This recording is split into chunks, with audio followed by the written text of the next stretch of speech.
রাহুল গান্ধী কে হরিদাস পাল, এটা গান্ডু।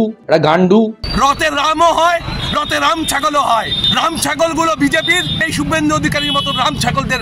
রাহুল গান্ধীকে গান্ডু বলে অপমান, শুভেন্দু অধিকারীকে রাম ছাগল বলে তার প্রতিকৃতিতে জুতোর মালা পরিয়ে প্রতিবাদ জানালো কংগ্রেস নেতাকর্মীরা। রাজ্যের বিভিন্ন জায়গায় শুভেন্দুর এমন মন্তব্যের বিরোধ জানিয়ে কংগ্রেস বিক্ষোভ করছে। একটি সাংবাদিক সম্মেলনে রাহুল গান্ধীর যাত্রা প্রসঙ্গে শুভেন্দু বলেন, কে এই গান্ডু যাকে নিয়ে এত প্রশ্ন করছেন? যিনি স্টোভে কয়লা ঢেলে চা গরম করতে বলেন তাকে গুরুত্ব দেওয়ার কি আছে? মঙ্গলবার জলপাইগুড়িতে শুভেন্দুর প্রতিকৃতিতে জুতার মালা পরিয়ে বিক্ষোভ দেখালেন এলাকার নেতাকর্মীরা।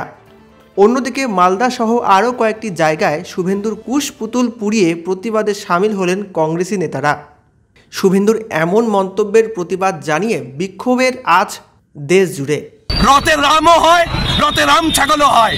রাম ছাগলগুলো বিজেপির, ওই রামের পিছনে লুকানোর চেষ্টা করছে।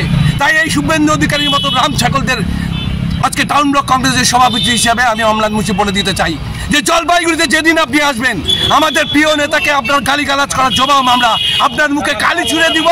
আপনাকে আজকে ফটোতে জুতো দিয়েছি, সেদিন আপনার আপনার গলায় জুতো পরিয়ে দেবো। আমরা জলপাইগুড়ির মানুষ এই অশুভ রাজনীতি পছন্দ করে না। আর আপনি যদি পছন্দ করেন যে ভাষা, সে ভাষাতেই আপনাকে বলছি। যদি ক্ষমতা থাকে জলপাইগুড়ির বুকে আসুন, কালকে আসুন, পরশু দিন আসুন। আপনার মুখে আমরা কালি দেব, আপনার গলায় জুতোর মালা পরিয়ে দেবো। এটা কংগ্রেসের চ্যালেঞ্জ। আজকে ওনার ফটোতে আমরা জুতোর মালি এবং জুতোর মালা এবং কালি ছিটিয়ে প্রতিবাদ করলাম।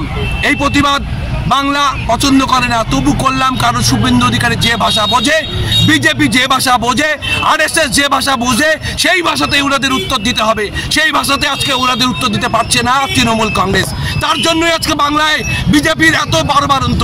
আজকে এই ভাষায় যদি তৃণমূল এদের জবাব দিতে পারতো, তাহলে এই বাংলার বুক থেকে এই বিজেপি নামক শুভেন্দু অধিকারীদের মতন নোংরা রাজনীতির জনক যারা, তাদের অস্তিত্ব বিপন্ন হয়ে যেত।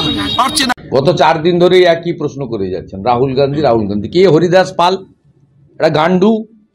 বলছে স্টোভের উপর কয়লা দিয়ে সকালবেলা চা গরম তৈরি হয়। কদিন আগে বলেছে আসামে, বলছে সকালে উঠে স্টোভের উপরে কয়লা দিয়ে তারপরে চা বানানো হয়। স্টোভের উপরে কয়লা দেওয়া হয় আমি তো কই দেখিও নি শুনিও নি। তাহলে যার এই সেন্স, তাকে কাউন্ট কেন করেন? পশ্চিমবাংলায় তো অপ্রাসঙ্গিক পার্টি কোথাও আছে নি।